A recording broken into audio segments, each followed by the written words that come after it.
and the privilege. And I'm so thankful for the time that I got to work for the Lord. You know, I enjoyed my ministry, and I've enjoyed the work that God enabled me to do. And the thing I miss, you're looking at a house that's about to fall in, but the man inside is still young. He's still young.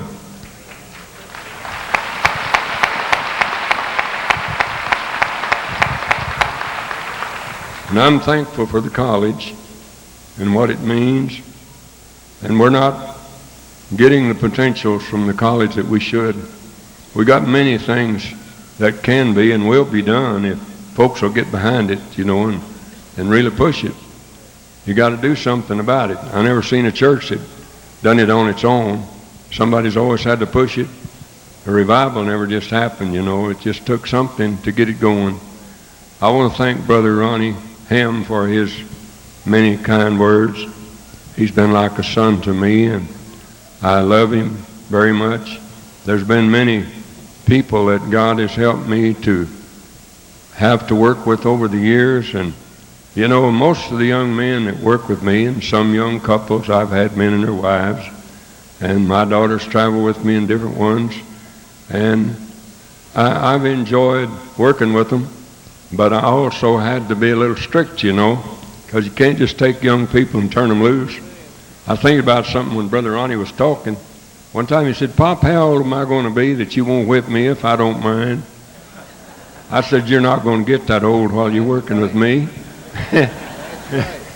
And that was the truth. That's one understanding I had before we drove out of that yard at Huntington, that if he didn't mind, he'd sure get his fields plowed up, because I raised mine that way, and I never did have to spank him.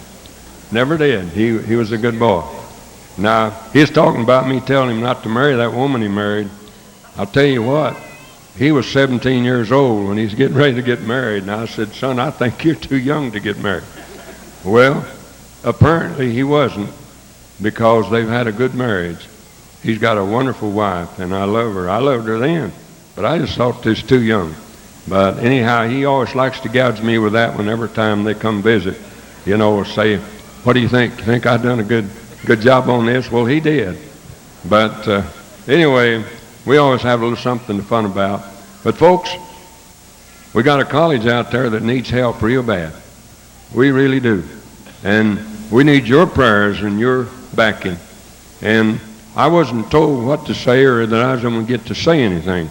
But I felt like I needed to say something in appreciation for this award that's given to me. I never done what I done for awards or ribbons or whatever, but they were done because God keeps the record. You know, a lot of times in this life, we never get the credit for the things we do. Somebody else steps in and they get the credit. But God is the one who keeps the record. And you that pray, and I've told many a person, say, "Brother Price, I wish I had your reward."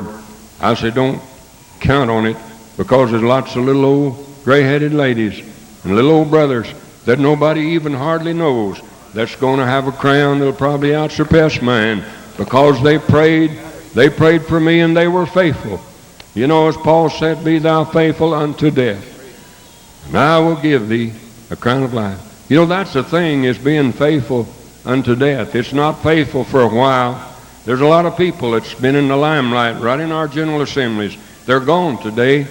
But I'll tell you something, if you stick to it till the end, that's what's important. That's the thing that's really going to count. It's been 3 years since I've been in this assembly, and I'm not able to be here today, but I am here. And I thank God for being here today. But listen, we need people out there to do something about some scholarships for our young people. There's young men and women. Last year there was a young married man, I think he had a couple of children, come to me several times and said, "Brother Price, I don't know what I would have done if it hadn't been for your scholarship this year." Said it really helped me, and he's pastoring a church out in California right now. He went from Thomason College to California to pastor when he left here in the spring. And listen, folks, there's a lot of people be doing something with just a little more help. You know, it's hard to come to Cleveland and get a job and work and go to school. We're just one little college among 2 or 3 other colleges.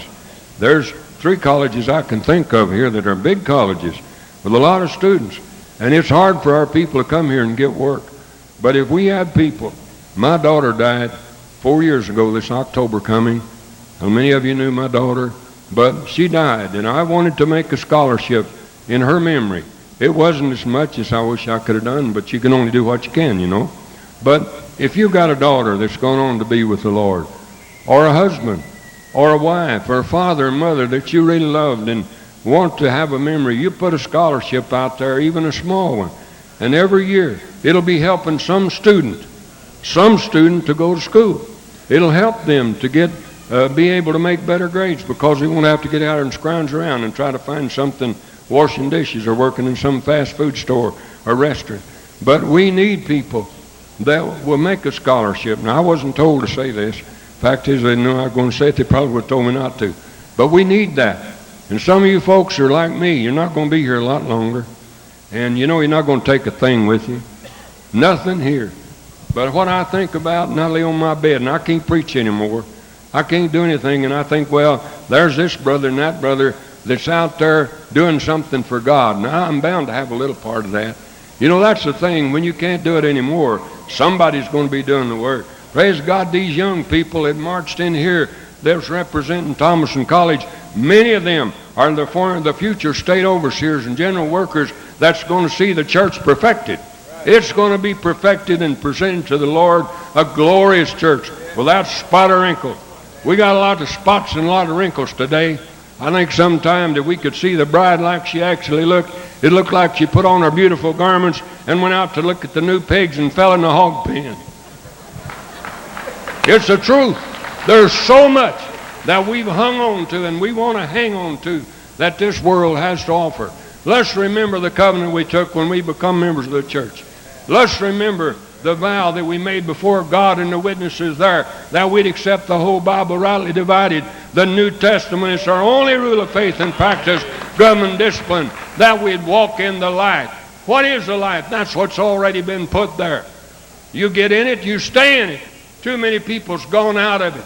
They've gone back to decorating up. You're not a Christmas tree. Bless God, you don't need to be decorated up. He said he'd beautify the meek with salvation. Let's get in here and walk by the rule, mind the same things, and bless God, one day we'll be perfected. What I see today, I wouldn't want. You know, God led me, gave me a vision of the Church of God when I was still an Assembly of God fellow. And I'll tell you, I left the Assembly of God kicking and screaming. I was happy over there. I want you to know I was happy there. But when God revealed this to me, He revealed me the church. He didn't reveal individuals. He revealed the church. And that's the same church and the same teachings. It's not rules, bless God, it's teachings. And those are the things that we follow and walk by them. We all walk by the same rule. But when you walk by one rule in one state and go to another and walk by another rule, you got problems. And I go somewhere and I look like I fell into a church. You know, when I used to go, I thought I wasn't in the church of God of Prophecy. I said, my Lord, look at these folks. I don't know what to expect. I think maybe I'd stepped in Assembly of God or some other church. And I told some of them, I said, I want to tell you something. You pull my coattail for preaching the truth, I'm going to take that flag over there and I'm going to march right down the aisle and take it out of the church and take it with me. God bless you. God bless you.